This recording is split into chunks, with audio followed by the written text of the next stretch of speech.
আসসালামু আলাইকুম ওরহমতুল্লাহি বারাকাতুহু।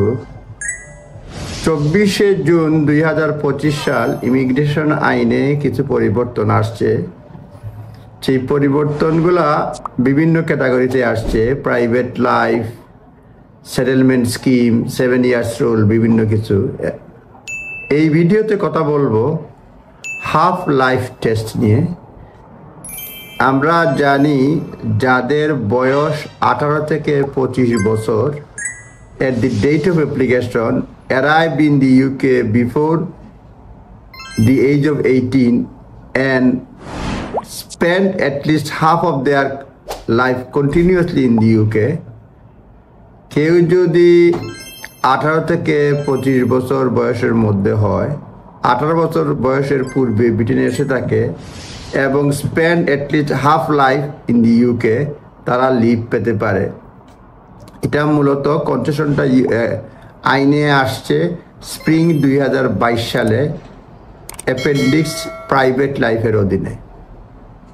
এখন যেটা নতুন পরিবর্তন করছে যে এই যে স্প্রিং 2022 সাল, মোস্ট পসিবলি 20 জুন 2022 সালে এই আইন আসছে। কেউ যদি হাফ লাইফ স্পেন্ড করে তাহলে সে অ্যাপ্লাই করবে, 5 বছরের লিভ হবে, 5 বছরের পরে ইনডিফিনিট লিভ টু রিমেইন পাবেন।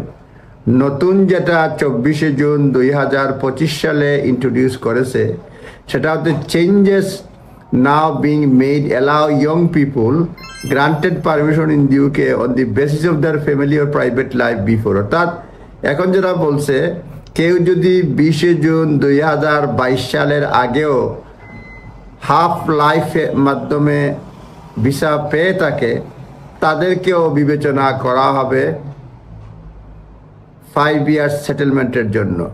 The change now being made allow people granted permission on the UK on the basis of their family or private life before 2022 to settle UK under 5 years 5 base rules if they meet half life test on the date of application or met in the previous application. Date of application কিংবা previous application যদি হয় তাদেরকেও 5 years settlement দেওয়া হবে। এটাই বলতে চেষ্টা করেছে, বলছে প্রাইভেট লাইফ এর অধীনে একটা ভিডিও। অর্থাৎ যারা 2022 সালের 20 জুন আইন পরিবর্তন করে যারা বলছিল হাফ লাইফ টেস্ট পাস করে যাদের বয়স 18 থেকে 25 হাফ লাইফ ইউকেতে স্পেন্ড করেছে, তাহলে তারা 5 ইয়ার্স টুডে সেটেলমেন্ট পাবে 20 জুন 2022 সাল থেকে। এখন বলতেছে এর আগেও যদি পেয়ে থাকে তাহলে এবং হাফ লাইফ টেস্ট পাস করে থাকে, তারাও প্রায়